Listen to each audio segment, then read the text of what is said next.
में से बड़ी खुशी की बात है कि हम सिकंदराबाद में आए। तो आप में से कितने भाई बहन हैं जिनसे हम पहली बार मिल रहे हैं? वो हाथ उठाइए। Anywhere, Madhuban included.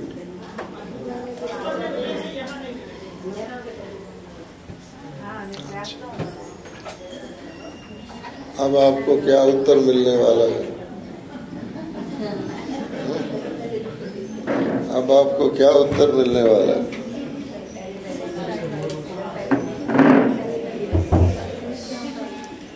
आपको पता लग गया ना कि ये सृष्टि नाटक घूमता रहता है, घूमता रहता है, घूमता रहता है। इसलिए हम आज के दिन, आज के समय, इसी स्थान पर, इसी रूप में, इसी ड्रेस में कितनी बार मिले हैं? अनगिनत बार। और कितनी बार मिलते रहेंगे? अनगिनत बार। तो ये बाबा ने ज्ञान सिर्फ हमें दिया। क्या? कि आत्माओं का ये जो कनेक्शन है ये सदा काल का।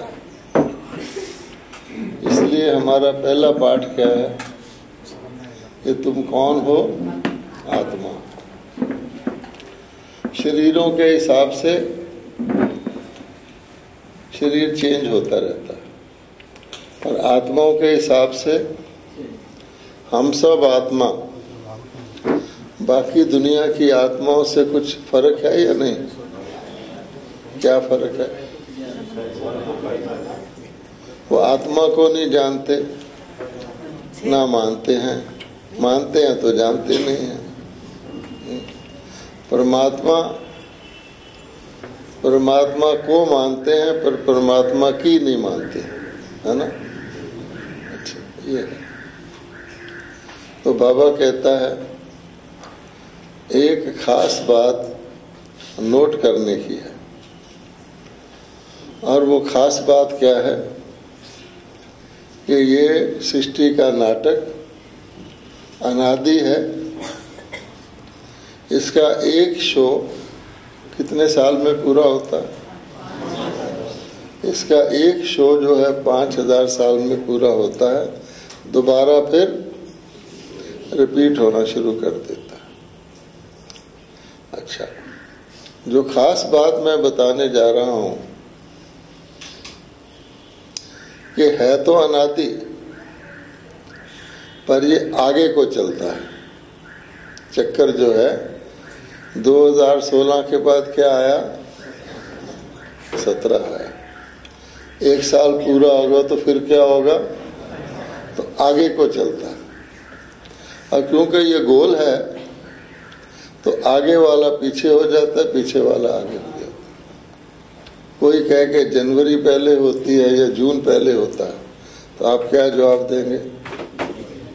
हैं? क्या? जनवरी पहले होती है। नॉर्मल तो लोग यही कहेंगे, लेकिन जब जून आएगा तो जनवरी पीछे हो जाएगी, है ना? इस चक्कर को जानना बहुत जरूरी है, क्योंकि कई एक बहुत इंटरेस्टिंग सवाल पूछते हैं, मुर्गी पहले या अंडा पहले? आपने सुना होगा। वो कहते हैं इसका कोई उत्तर है ही नहीं। लेकिन अगर जो मैंने बताया इस हिसाब से सोचेंगे तो इसका उत्तर है। क्या उत्तर है? हाँ? कौन यहाँ सबसे ज्यादा बुद्धिमान है? हाँ? कभी कभी नहीं, पक्का। ऐसा नहीं कि मुर्गी मैंने बहन, अंडा मैंने भाई, ऐसा नहीं है। अच्छा, देखो, अगर अंडा है तो मुर्गी होगी, मुर्गी है तो अंडा, ये इसका उत्तर है। क्योंकि आगे को देखना है, पीछे नहीं देखना। वैसे बाबा ने हमें त्रिकालदर्शी बनाया है, उसमें ये भी ज्ञान आता है। त्रिकालदर्शी मैंने क्या देखना है, क्या नहीं देखना। ऐसे नहीं सब कुछ देखना है। शिव बाबा क्या देखता है? सब कुछ थोड़ी देखता है। वो कहते हैं आपके हर एक के अंदर देखना शुरू करूं तो क्या हो जाए। ठीक है, इसलिए दुनिया क्या गलती कर रही है, दुनिया पीछे की तरफ देखती है। कोई बूढ़ा होता है तो सोचता है मैं बच्चा बन जाऊं, जवान बन जाऊं। कोई मकान पुराना होता है तो कहते हैं नया बन जाए, दुनिया नई बन जाए। लेकिन उसको कहो कि दुनिया को नई बनाने के लिए कोई ऑपरेशन करना पड़ेगा छोटा सा, ना ना ना ना ना। ब्रह्मा कुमारियां विनाश का नाम लेती हैं, विनाश डरते हैं। इसी को नया बना दो। उनका लक्ष्य क्या रहता है? इसी को नया बना दो। अब आप सोचो कि एक बूढ़ा व्यक्ति बच्चा बन सकता है? अब कोई मुझे कहे तू बच्चा बन जा, नहीं। कोई पुराना मकान है उसको क्या नया बना दो, बन सकता है? एक पेड़ है बिल्कुल सूख गया है, उसको कहो इसको पौधा बना दो, बन सकता है? पीछे को जाओगे तो नहीं बन सकता, आगे को जाओगे तो बन सकता है। ठीक है, तो दुनिया क्या चाहती? यही पुरानी दुनिया नई हो जाए। नई से तो पुरानी हुई है, अब पुरानी से नई कैसे होगी? होगी तो जरूर आगे को चलो। अर्थात एक व्यक्ति भी अगर उसको बच्चा बनना है तो आगे को जाएगा, शरीर छोड़ेगा फिर बच्चा बनेगा। एक पेड़ है वो सूख गया, अब उसको पौधा बनना है तो आगे को जाएगा। क्या जाएगा? पेड़ का बीज जाएगा। हमारा भी आत्मा जाती है ना आगे को, तो बीज जाएगा। तो लोग समझते रहे इतना बड़ा पेड़ नुकसान हो गया, इतना बड़ा व्यक्ति मृत्यु हो गया। देवताओं की दुनिया में मृत्यु का नाम होता है? कोई कहेगा कृष्ण जी मर गए, मुंह से ही नहीं निकलेगा। निकलेगा क्या? श्री नारायण की मृत्यु हो गई? नहीं। अमरलोक है, उसका नाम ही अमरलोक है। शरीर कहते पुनर्जन्म में गए पर मृत्यु नहीं कहते। क्यों? उनको मालूम है कि वो जो आत्मा है जो पिछले से इसमें आई है और इससे आगे में जाएगी, उसका मृत्यु होता ही नहीं। अब बाबा ने हमको यही सिखाया, तुम आत्मा हो, तुम्हारा कोई नुकसान हो ही नहीं सकता। क्यों? पेड़ ने बीज से पेड़ उगा, पहले छोटा था, बहुत कुछ हुआ। वो सारी चीजें पेड़ ने कहाँ से ली? प्रकृति से। हवा लिया, पानी लिया, तो फल बड़ा हो गया। अब उसको छोड़ना है तो क्या छोड़ रहा है? वो प्रकृति को ही छोड़ रहा है ना। ऐसे थोड़ी क्यों खत्म हो गया।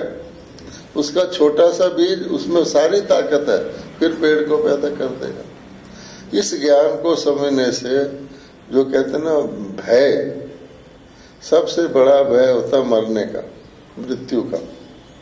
है कोई किसी के पीछे पिस्टल रख दे कि जान देनी है या माल देना, तो क्या कहेगा?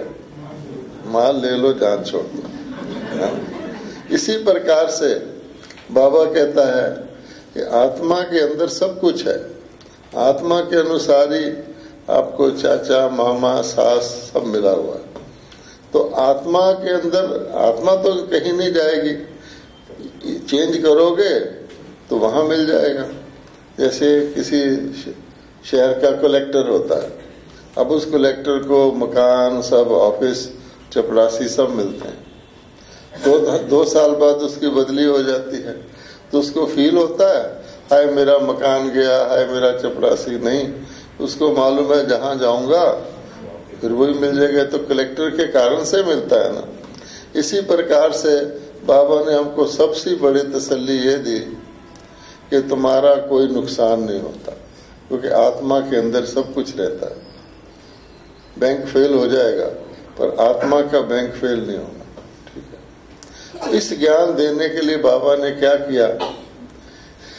जब दुनिया में सब लोग अपने आप को पेड़ मानने लगे और बीज को भूल गए, शरीर मानने लग गए और आत्मा को भूल गए, तो परमात्मा ने कहा ये तो सारे उल्टा सोच रहे हैं, मैं मर जाऊंगा, ये मेरा चले जाएगा, इसी कारण से लड़ते झगड़ते रहते हैं।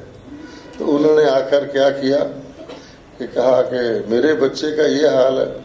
तो पहला बच्चा जो उसके सामने आया वो पिताजी से लड़ने लग गया। उसको पता ही नहीं मेरा पिताजी है कोई। ठीक है, वो कौन था? शिव जी का बेटा कौन था? गणेश। बहन जी तो मुझे गणेश कह रहे हैं। शिव जी का बेटा था गणेश। तो उसको पता ही नहीं था मेरे पिताजी कौन है। तो सामने है तो लड़ने को तैयार हो गया। उन्होंने कहा मेरे बच्चों की तो हालत बड़ी खराब हो गई। देखो, जो सबसे मेरा नजदीक से नजदीक का बच्चा है वही ये कर रहा है। तो उन्होंने क्या किया, उसका सर्जिकल ऑपरेशन कर दिया। आजकल ये शब्द बड़ा प्रसिद्ध है, सर्जिकल ऑपरेशन। तो उन्होंने क्या किया, उसकी जो उल्टी बुद्धि थी, यानी उन्होंने कहा इसको मैं ज्ञान भी दूंगा तो इसके पल्ले ही नहीं पड़ेगा। कोई कूड़े के ढेर में हीरा डाल दे, कोई वैल्यू नहीं। तो भगवान ने कहा पहले तो इसके दिमाग को सेट करो, चेंज करो, खाली करो, कम से कम ज्ञान तो ले। इसलिए उन्होंने उसका सर्जिकल ऑपरेशन करके किसका सिर लगाया? गणेश का, है ना। तो उसको बड़ा बुद्धिमान गिनते हैं गणेश को। कहा अब ये ठीक है, अब इसको ज्ञान सुनाओ। इसलिए शिव जी का बच्चा जो है गणेश को दिखाया जाता है। अब सवाल ये है कि एक ही गणेश था या बहुत सारे थे? हैं? क्योंकि उसकी तो सारी संतान है। तो शिव जी ने ऑफर कर दिया, जो सर्जिकल ऑपरेशन कराना चाहता आ जाओ। तो आप लोग आ गए सारे। तो उन्होंने क्या किया, हर एक को, दुनिया को तो नहीं दिखता कि आप गणेश हैं, है ना, पर उसने सबको गणेश का बुद्धि दे दिया। अब जो गणेश की बुद्धि होगी वो क्या करेगी कि हर चीज नई पसंद करेगी।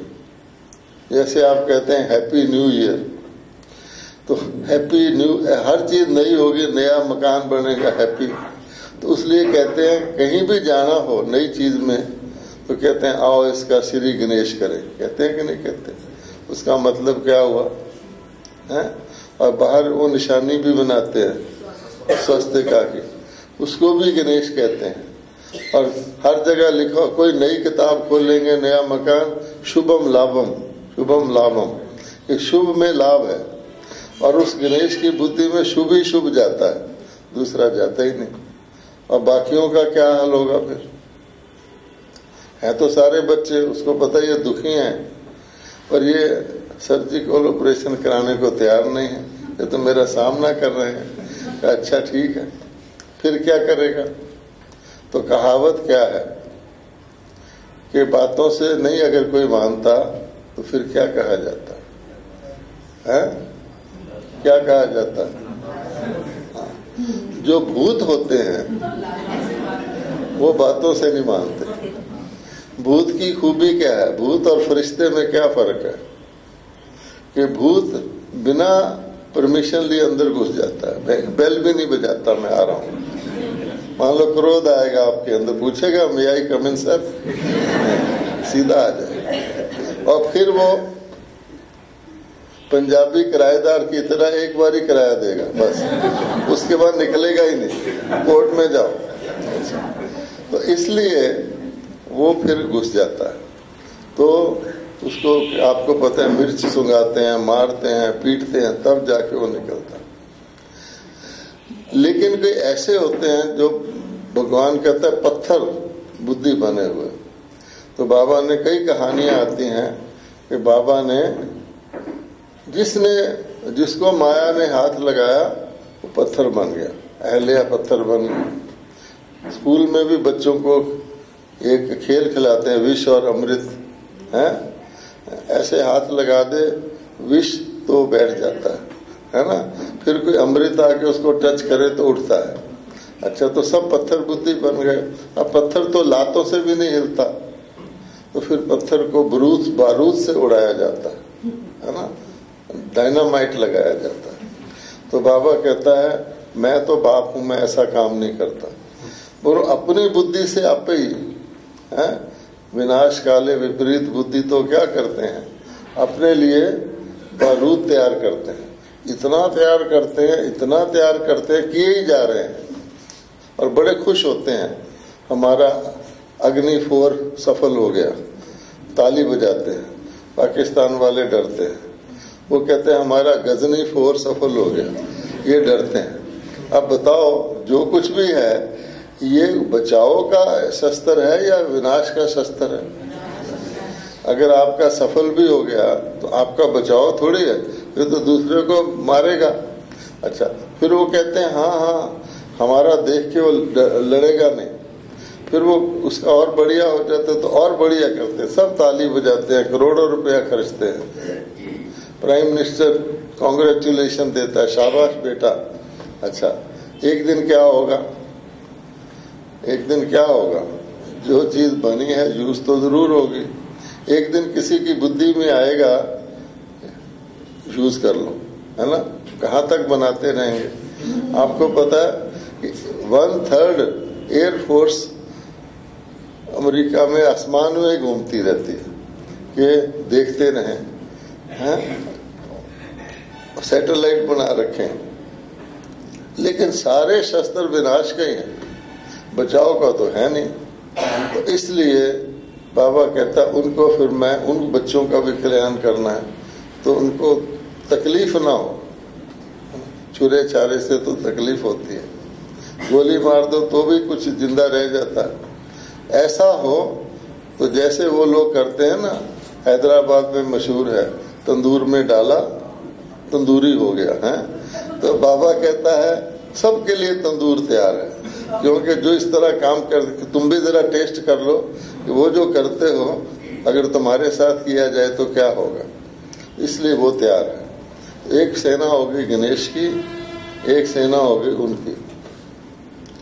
अब गणेश की सेना वाले लड़ेंगे क्या या वो लोग आपस में लड़ेंगे, प्रश्न ये है। शास्त्रों में दिखा दिया देवता और असुर लड़ते थे। अच्छा, इसका मतलब क्या हुआ कि दोनों लड़ते हैं, तो फिर देवता देवता क्या हुए, वो भी लड़ने लग गए। तो फिर क्या दिखाते हैं, देवताओं के पास बेटर हथियार थे, उनकी बुद्धि तेज थी, इसलिए उन्होंने असुरों को मार दिया। सारी कहानियां इसी पर बनी हुई है। बाबा कहता है ये तो हो ही नहीं सकता। देवताओं की पहली क्वालिटी क्या है, अहिंसा परमो धर्म। जितने भी धर्म है उनसे सबसे श्रेष्ठ धर्म क्या है, अहिंसा।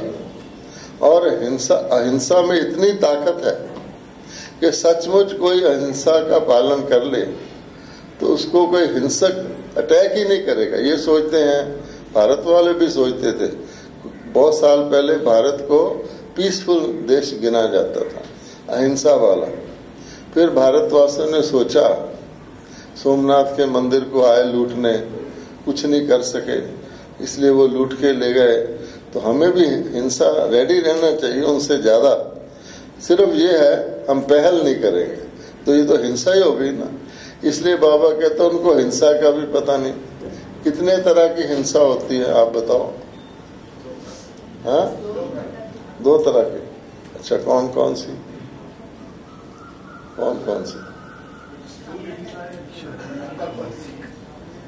एक स्थूल हिंसा है और एक मन से हिंसा है, किसी को दुख देना। बाबा ने कौन सी हिंसा बताई है?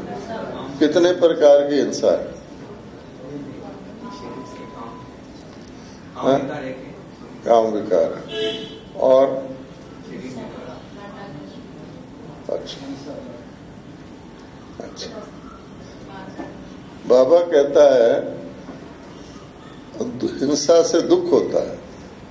तो आपको कितने प्रकार की ऐसी चीजें जो आपको दुख देती हैं? ये तो 3 हुए। गुस्सा करना, ठीक है। लोभ मोह से भी दुख होता है। लोभ मोह से भी दुख होता है, हाँ ये ठीक। मोह से भी दुख होता है, और लोभ से, लोभ में तो कुछ आ रहा है,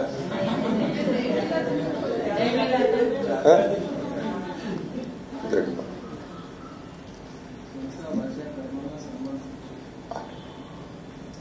मन संपर्क भी दुख देता है, बंधन हो गया। किसी कोर्ट कचहरी में जाओ और उससे पूछो कि जितने तुम्हारे मुकदमे हैं तो किस कारण से, तो क्या बताएंगे? आमतौर पे कहते हैं जर, जन और जमीन, ऐसे कहते हैं, या तो पैसे के कारण, या नारियों परिवार के कारण, या धरती के कारण। लेकिन बाबा ने बताया हुआ है कि 5 विकार हैं। इन्होंने काम बताया, फिर क्रोध भी किसी ने बताया, लोभ मोह भी ऐड कर दिया। अहंकार का क्या हाल है? पाप मूल अभिमान, पाप मूल अभिमान, सबकी जड़ तो बाबा पहले कहते हैं देह भान, फिर उसके बाद काम क्रोध लोभ मोह। तो इसलिए 5 हिंसाएं हैं। 5 हिंसाएं कौन कौन सी हैं? अब हाँ, अब देखो, काम क्रोध लोभ मोह अहंकार। अच्छा, काम से क्या होता है? हाँ, दुखी होता है। देवताओं की क्वालिफिकेशन क्या है? संपूर्ण निर्विकारी। और ये तो नेगेटिव है, पॉजिटिव क्या है?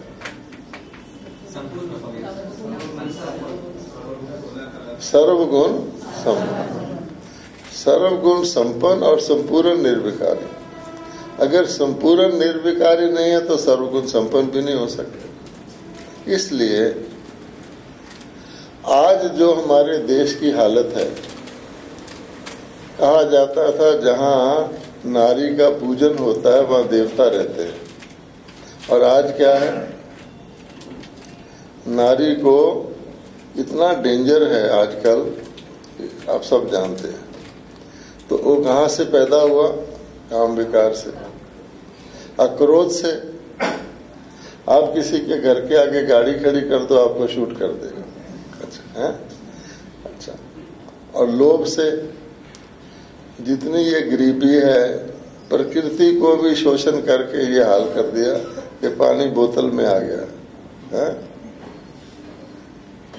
अच्छा, मोह से कि इसका अधिकार है लेकिन मेरा बेटा है, इसको दे दो, 3rd डिवीजन पास है पर मेरा बेटा, वो बेचारा, तो अराजकता फैलती, इनजस्टिस होता है। और अभिमान से तो दूसरे का निरादर। आज हर व्यक्ति अपना आदर करवा नहीं सकता, अपना आदर कर नहीं सकता, दूसरे का निरादर करेगा। ये आजकल फेमस है। किसी का कोई आदर कर भी दे तो उसको कुछ ना कुछ नुक्स निकाल देगा। अगर आपने सबूत लेना हो, किसी को आज कोई भी आपके वहां नेता आए, वीआईपी आए, उसको हार पहना दो, अच्छा 1st क्लास गुलाब के फूल का, वो क्या करेगा? क्या करेगा? हैं? फटाफट उतार के रख देगा जैसे कोई सांप डाल दिया। क्यों? क्यों? इसको आजकल निर्माणता गिनते हैं। दूसरा 400 रुपए का हार बना के लाया मेहनत करके, और आप क्या कर रहे हैं? ये अब ठीक है। अगर कोई पहन के बैठ जाए तो बोलेंगे लो जी ये तो हारी पहन के बैठ के। क्यों? कोई कारण होगा ना। इसलिए को अंदर से समझता है कि मैं इसका अधिकारी नहीं हूं, है ना। तो इसलिए बाबा ने कहा है कि अभिमानी व्यक्ति अपमान करेगा दूसरे का, उसको पता भी नहीं लगेगा, दूसरे का अपमान करेगा। और अपना भी अपमान उसको सहन नहीं होगा। कुछ जरा सा भी हो जाए ना, मुझे ऐसा कहा, अब मैं देखता हूं, तो ये निरादर, जिसको कहते हैं ह्यूमन डिग्निटी, इंसान की जो सम्मान है उसको हिट करना, ये बहुत बड़ी हिंसा है। फिर अभिमान वाले में बदले की भावना भी होगी, सब भी होगा। तभी बाबा ने कहा है कोई कुछ भी करे तुमको बदला नहीं लेना, ठीक है। अब ये तो हो गए हिंसा। अब बाबा कहते मैं आपको क्या सिखाता हूँ, सिर्फ हिंसा को छोड़ना नहीं सिखाता, आपको मैं सर्वगुण संपन्न बनाता हूँ।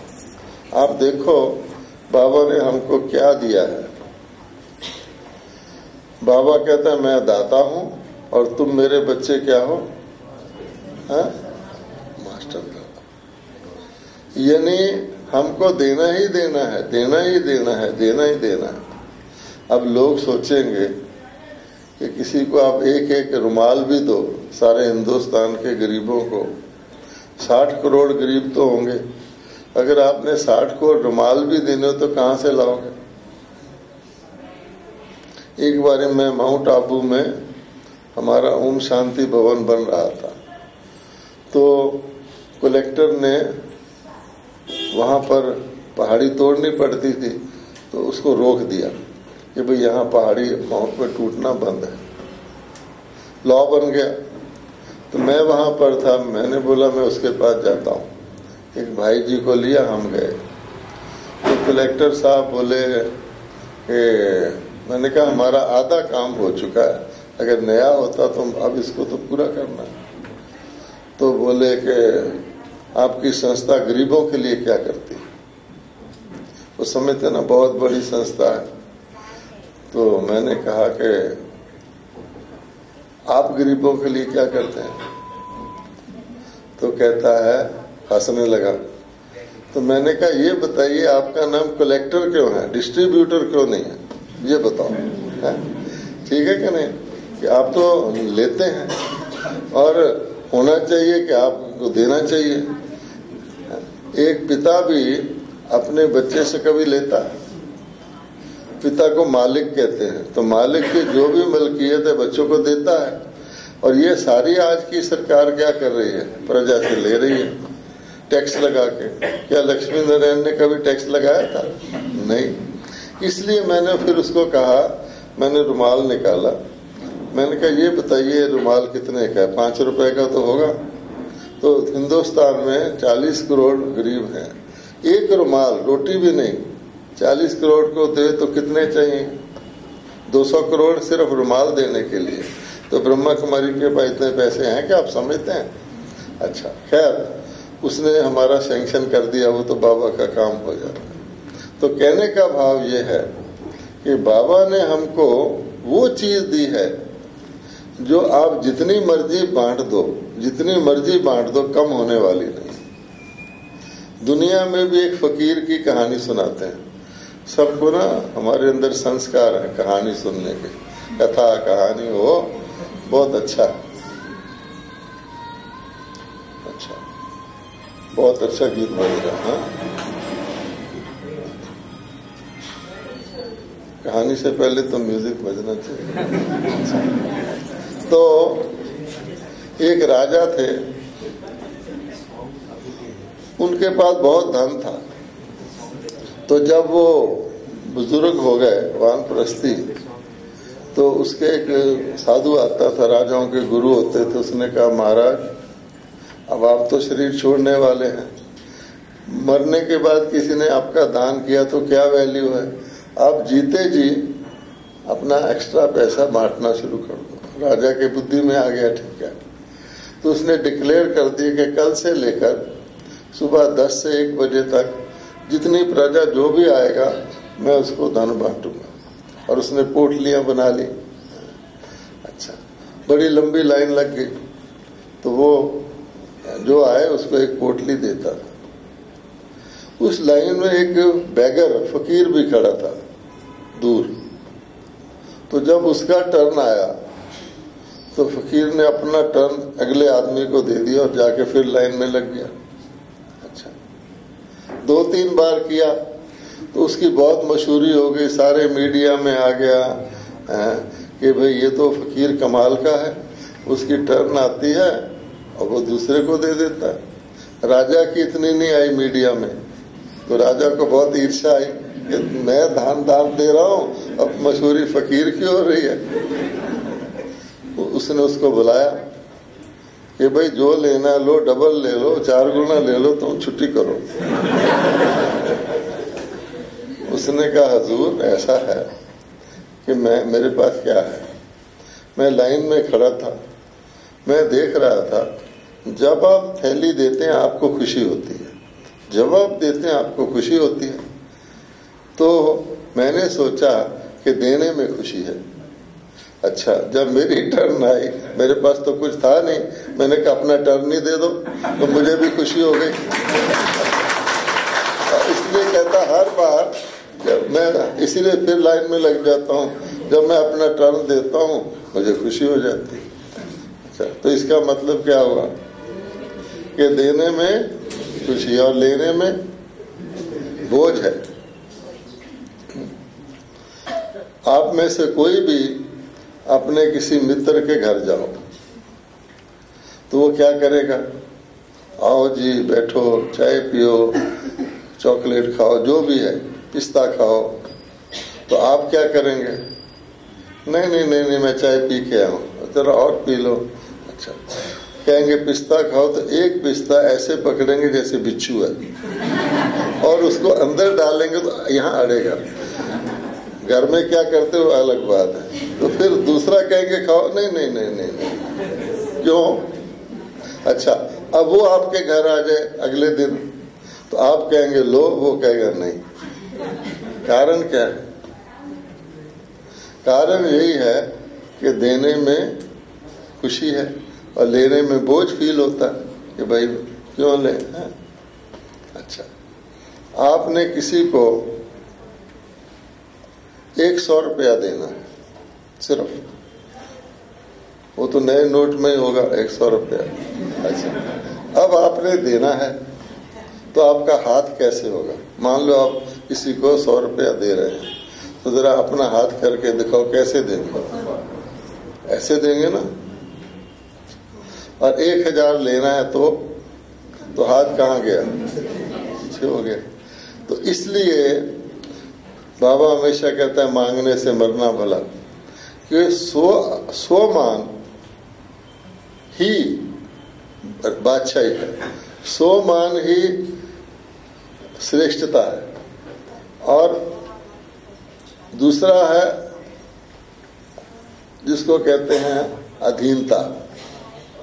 तो इसलिए आजादी भी उसको कहते हैं जो व्यक्ति सब कुछ कर सके, और अगर किसी पर निर्भर है तो आजादी नहीं है।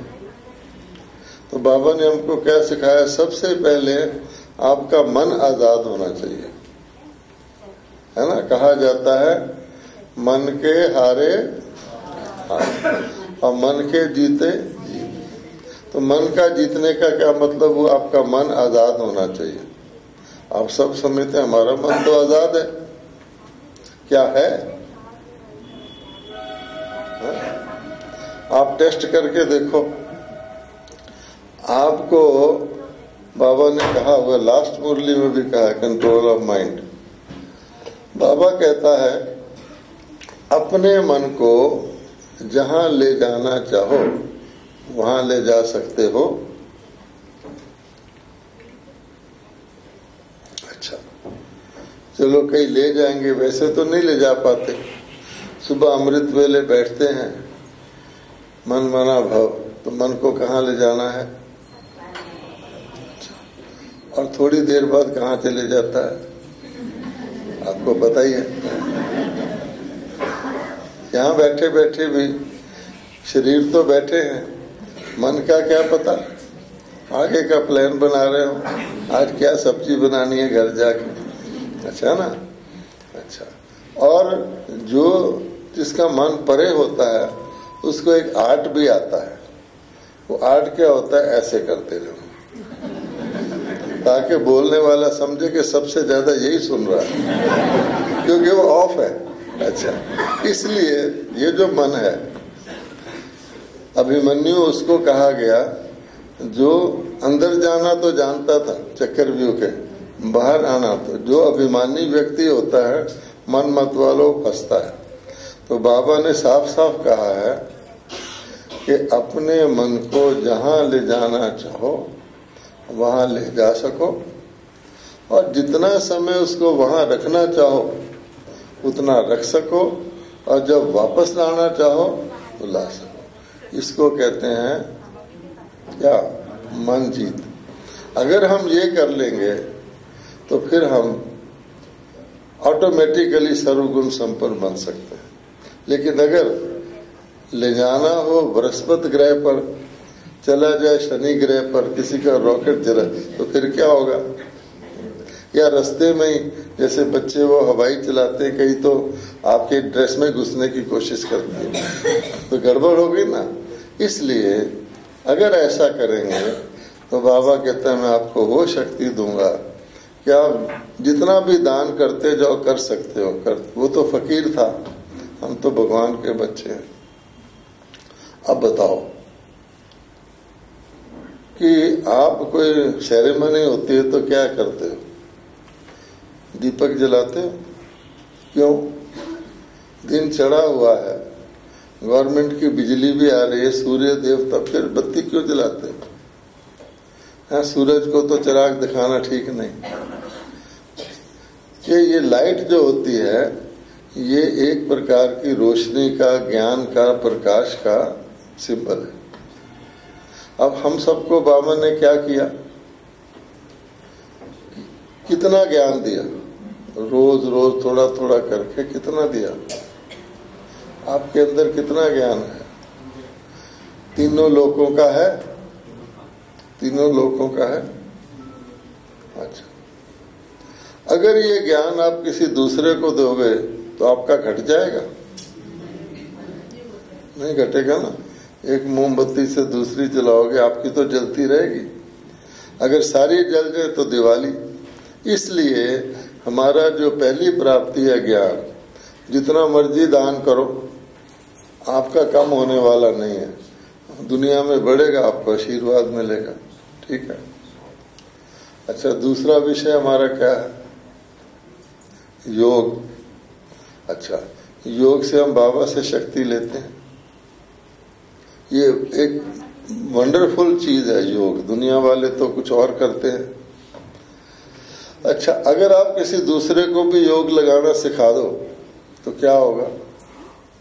आपका योग लगाने कुछ कम हो जाएगा और ही पक्का हो जाएगा। तीसरा सब्जेक्ट क्या है? दैवी गुणों की धारणा। अच्छा, अगर गुलाब के फूल को, जिसमें असली है खुशबू, कोई खुशबू ले ले तो उसकी कम हो जाती है। आप गुलाब रोज गार्डन में चले जाओ, 1000 लोग चले जाए, जितनी मर्जी खुशबू, उसकी तो कम नहीं होगी।